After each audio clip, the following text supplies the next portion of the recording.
Welcome, everybody, to another episode of Funshine Sunshine Reading. We've been having the best weather.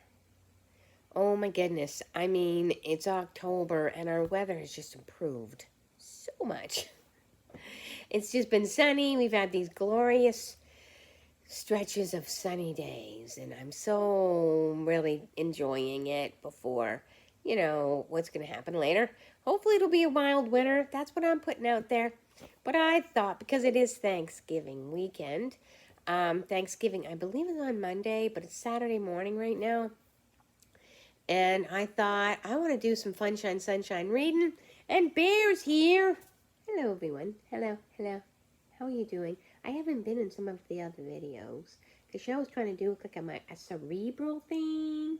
And I think I, celebrate that for her because she's like, she's very, very much a genius. Even though she's also very, very much, polite. Because that's what we are. We are Canadians, and we are very polite as Canadians. But she is very, very good and very, very brilliant. So just so I say, thank you, baby. He's so sweet to me. He's so kind to me. And he is right. Like, I've not been doing a lot of Bear and Cheryl show videos because I am trying to pursue other more scientific and erudite options. Yeah, on my channel. So Bear and I were like, hey, it's Saturday morning, and it's just so bloody sunny out. We're like, right on. And I thought I had an epiphany because I'm working on epiphanies. And I thought, I have this book that is just ancient. I think it's probably 30 years old, if it's a day. Country Pies. Boom. It's actually my sister's book. It's a story. But as she was never really very much of anything, and I happened to keep this a book. So we'll see if the sun's going to stay with us or not. But, as you know, Thanksgiving is known for many things. What am I thankful for? I am thankful for my wonderful God who always helps me. I'm thankful for Jesus. I'm thankful for living in Canada, even as it is right now. It's going to get better, people. It's going to improve. It's going to be there. We're going to be there. And so it is. I'm thankful for my wonderful job. I'm thankful for my wonderful friends and my wonderful gifted communities that I'm a part of. They are all so wonderful to me. And I'm so grateful for all of them. And I'm, grateful for my new wonderful counselor who's very much helping me. And all of the abundance that is in my life now that maybe wasn't previously. I am so grateful. And I'm grateful for my bear. And I am grateful for Cheryl as well. And I'm grateful for my other friends. And I'm grateful to live in a good house. And also to be part of a good thing. And to be able to do things the way most bears don't. I'm very mindful of the fact that I don't have life that other bears have. But, I'm very happy of my life. So, yes. And we're also grateful for you, our viewers. Baby, that's beautiful. We're very grateful for you, our viewers. Yeah, absolutely. Because you make this possible for us. And we're so very grateful about that. Because baby and I love doing these. We love doing these for you. And we like doing these for me. So, that's the story. But we thought, other than being super grateful for wonderful things, what else is Thanksgiving Day about? Well, sometimes it's about church for people. And sometimes it's about really good food. My nanny was a very good cook. My grandmother, she could cook like nobody's business, which is good because my mother wasn't. I am, but I have a lot of allergies now, so I can't eat a lot of things, man. Thank you, Mom. But anyway, we are going to work on, something awesome.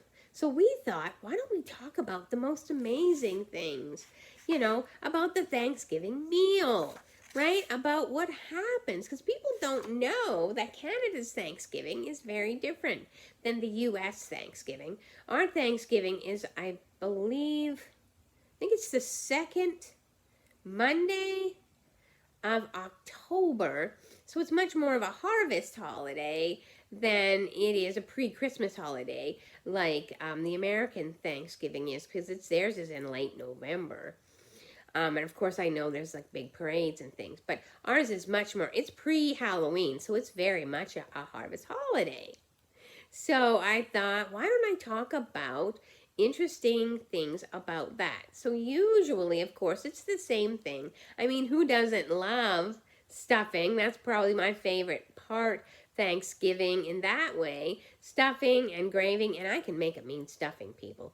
So that's good. And of course, turkey or chicken. Turkey was never my favorite. So chicken is something you might have. Cranberry sauce, mashed potatoes, squash, and other kinds of harvesty sort of, things. Carrots, maybe, some people would have. And also pie. Pie.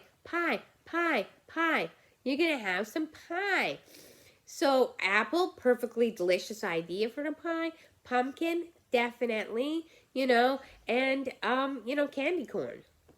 Candy corn, and, also needs some whipped cream there. So that's kind of what you can have too. So we thought we would read a little bit about this book from Country Pies, because a good country Thanksgiving, I mean, ain't nothing better than a good country Thanksgiving. So we thought we would read the beginning of this book called Country Pies, a seasonal sampler. Oh, because it's just so well written. I just really like this. And so we're going to talk about sort of the charm of country pies. And I think then I thought I'd read maybe a recipe for a good pumpkin pie. And that will be our Sunshine reading for today. So, let's have a good thing. Oh, let's see. Oh, yeah, I think maybe we're gonna talk about this one right here. The Country Pie Larder. Notes on ingredients from a pie maker's journal. A country pie is made up of many delicious things. Simple larder ingredients known as goods on hand. Flour, sugar, nuts, extracts, chocolate, dairy staples, milk, butter, eggs, cream, buttermilk, and a range of seasonal fruits and vegetables. Using what's ripe from the tree or the bush or dug up from the ground. When nature produces, it makes for some of the best tasting pies. I love to bake all kinds of pies, so my small pantry is continuously supplied with basic ingredients for making them.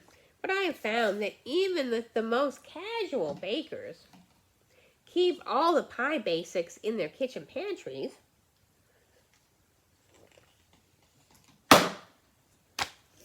Once the cupboard shelves are stocked, any of the pies in this book can be put together with ease.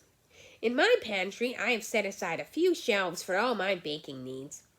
One shelf holds all the all-purpose flour and the sugar. I keep the sugar, which is pressed free of all lumps before storing, and flour in enormous apothecary jars. Apothecary, everybody. Does anyone know what that is? That is what we used to call druggists in Shakespeare's day. They used to be called apothecaries.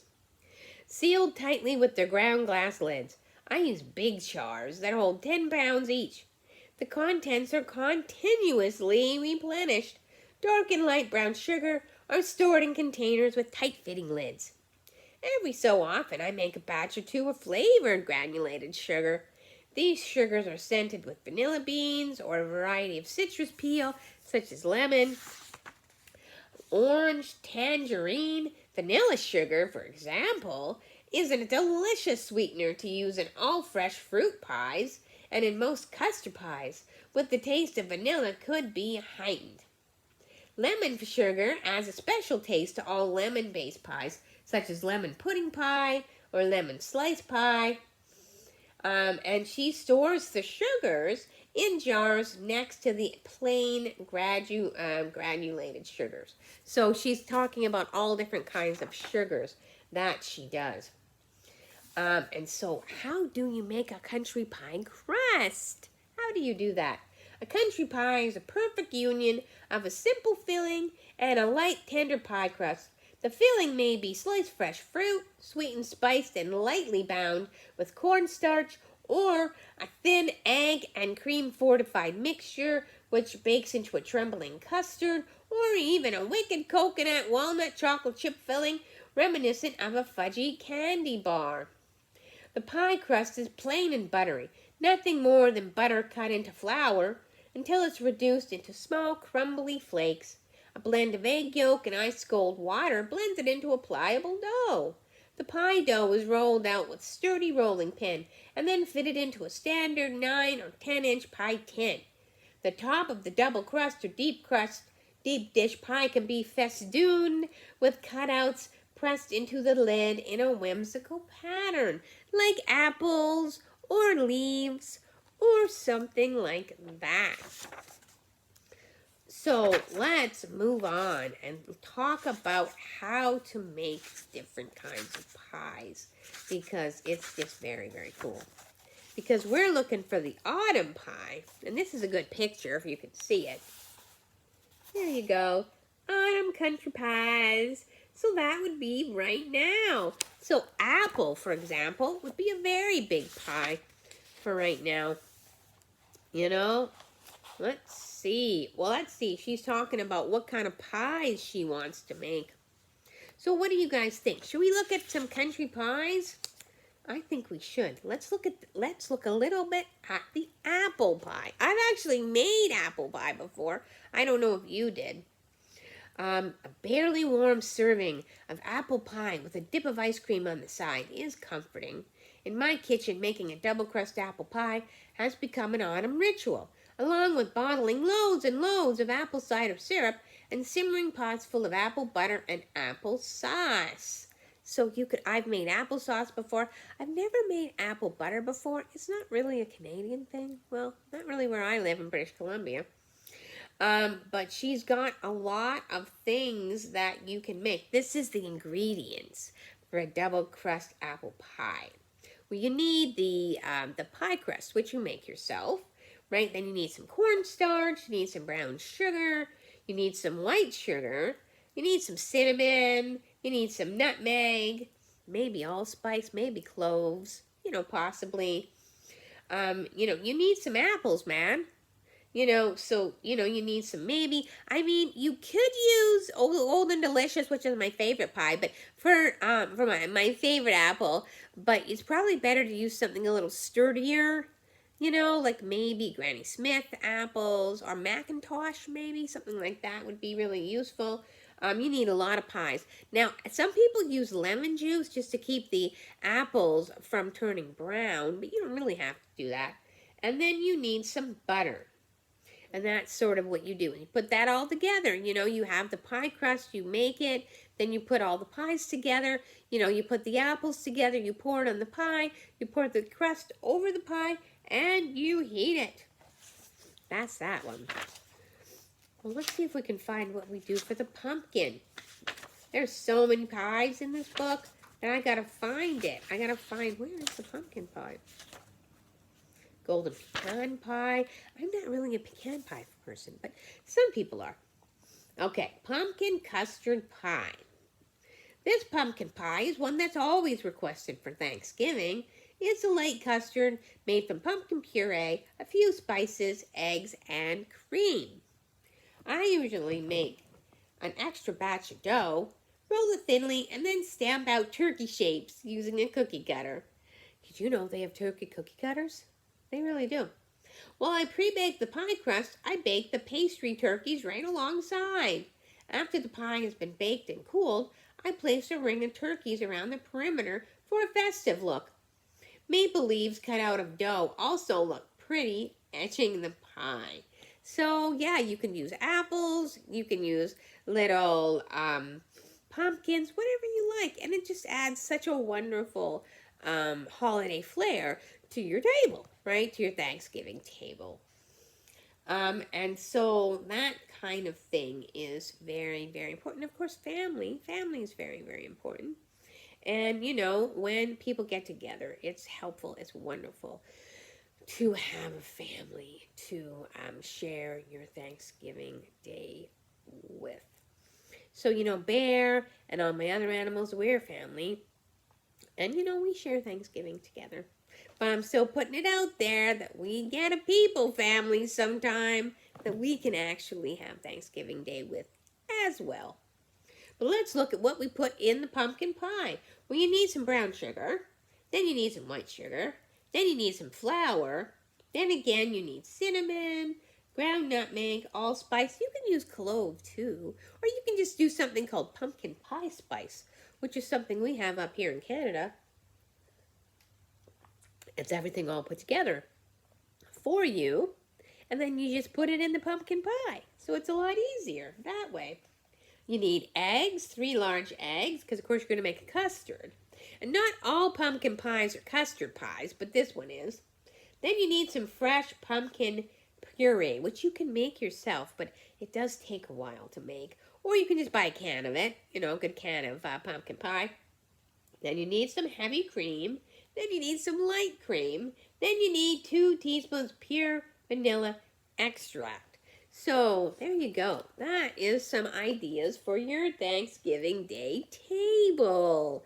Because Bear and I are probably going to do that. In fact, we might go right out right now, get ourselves a pumpkin pie, because it's Thanksgiving Day weekend. But we just want to say we hope you have a wonderful Thanksgiving weekend or whatever else you're doing, Bear, you want to say anything? Yes, I just want to say thank you, everybody. And we hope you have a beautiful day. We're gonna. Yay! Bye, everybody.